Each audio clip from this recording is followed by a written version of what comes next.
छत्तीसगढ़ में चल रहे इस बुलडोज़र की तेज़ी से निश्चित है कि गंदगी साफ हो जाएगी, पर क्या इसके लिए देर हो गई है? आइए अब हम आपको राजनांदगांव और छत्तीसगढ़ के एक विहंगम दृश्य की ओर ले चलते हैं, जहां पर भारतीय जनता पार्टी के सत्ता में आने से पहले ही कुछ सफाई इस तरह से चल रही है और यह सफाई अगर लगातार निरंतर रूप से चलती रही तो निश्चित रूप से छत्तीसगढ़ में लोकसभा की 11 सीटें पूरे भारतीय जनता पार्टी के खाते में आ सकती है। इस कारनामे से पूरे छत्तीसगढ़ की जनता कितनी खुश है ये बताना लाजमी नहीं होगा, मगर आपको बता देते हैं कि बुलडोज़र जैसे धीरे धीरे इन क्षेत्रों पर बढ़ते जा रहा है, जो गंदगी को हटाया जा रहा है, उससे स्पष्ट पता चल रहा है कि लोगों में कितनी खुशियां जाहिर होती जा रही है। मगर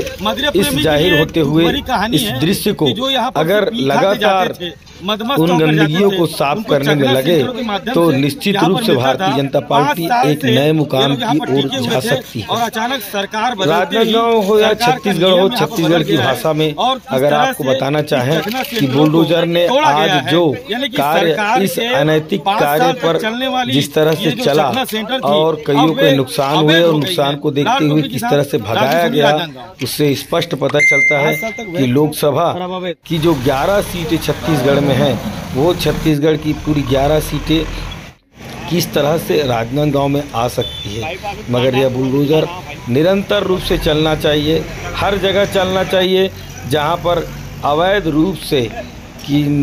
जो लोगों ने जो धारण किया था उसे हटाना बहुत ज़रूरी है। किस तरह से इस तरह की जो कार्रवाई होती है उससे शासन और प्रशासन पर एक साफ नज़रिया सामने आता है और किस तरह से लोगों में खुशी है इसका इजहार है। मगर इसके साथ साथ चखना सेंटरों के साथ साथ कुछ एक और जो काम जो हुए हैं अनैतिक रूप से, उन अनैतिक कार्यों को अगर समाप्त किया जाए तो निश्चित रूप से भारतीय जनता पार्टी अगर